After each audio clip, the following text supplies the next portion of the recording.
নমস্কার বন্ধুরা, নতুন একটি রেসিপিতে সবাইকে স্বাগত। তো তোমরা যারা ইউটিউব থেকে এই ভিডিওটি দেখছো তারা অবশ্যই সাবস্ক্রাইব করে দিও, আর যারা ফেসবুক থেকে দেখছো তারা ফলো করে আর লাইক কমেন্ট করে অবশ্যই পাশে থেকো।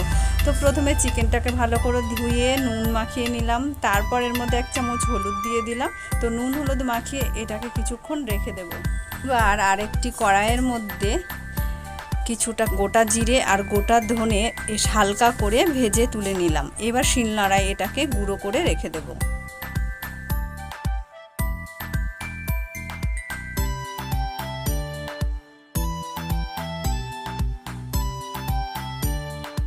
দুটো কাঁচা আম আমি সেদ্ধ করে নিয়েছি। এবার এই কাঁচা আমের খোসাটা ছাড়িয়ে এর পাপটা আমি বের করে নেব।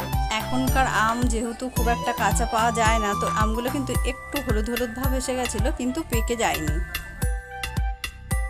এখানে আমি আমের পাপটা বের করে রেখে দিয়েছি। তো আর এদিকে কড়াই গরম করে তার মধ্যে সর্ষের তেল দিয়ে দিলাম। এবার এর মধ্যে আমি আলুটা ভেজে নেব। তো আলুর মধ্যে আমি 1 চামচ লবণ দিয়ে দিলাম। লবণ দিয়ে এটাকে ভেজে নেব, তাহলে আলুটা ভেতর থেকে ভালোভাবে সেদ্ধ হয়ে যাবে। তো এটাকে কিছুক্ষণ ঢেকেও দেবো, তাহলে এটা একদম নরম হয়ে যাবে।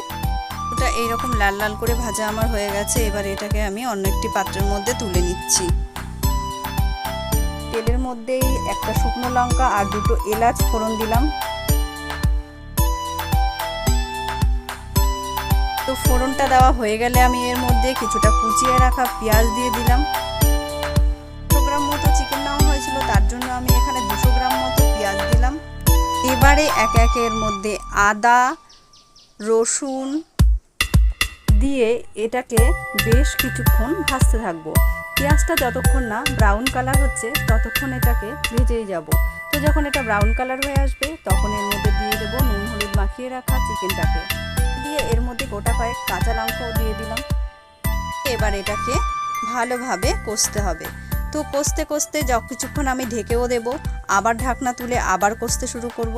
এবারে এর মধ্যে দিয়ে দিলাম শুকনো লঙ্কার গুঁড়ো আর 1 চামচ জিরে গুঁড়ো দিয়ে দিলাম। এইবারে এটাকে খুব ভালো মতো কষে নিয়ে তারপর এর মধ্যে দিয়ে দিলাম ভেজে রাখা আলুগুলোকে। এটাকেও দিয়ে কয়েকবার নেড়ে চেড়ে এর মধ্যে আমি এবারে দিয়ে দেব জল। তো জল খুব বেশি পরিমাণে এটা দেওয়ার দরকার নেই, কারণ এটার গ্রেভিটা হবে একদম গাঢ় গাঢ়। তো এটা দিয়ে ফুটতে থাকবে। তো যখন দেখবো তো চিকেনটা প্রায় সেদ্ধ হয়ে গেছে, মানে চিকেনটা একেবারেই, আমরা তো কষাতে কষাতেই চিকেনটা নরম হয়ে যায়। তো জলটা ফুটে ওঠার পরই কিন্তু আমি এর মধ্যে দিয়ে দেবো সেই ম্যাঙ্গো কাতটা। তো এবারে এর মধ্যে ম্যাঙ্গো কাতটা দিয়ে দিলাম। তো আমি ভেবেছিলাম বেশি দিলে হয়তো বাজে খেতে হবে, কিন্তু না, দেখলাম আরেকটু বেশি দিলেও খেতে আরেকটু ভালো হতো।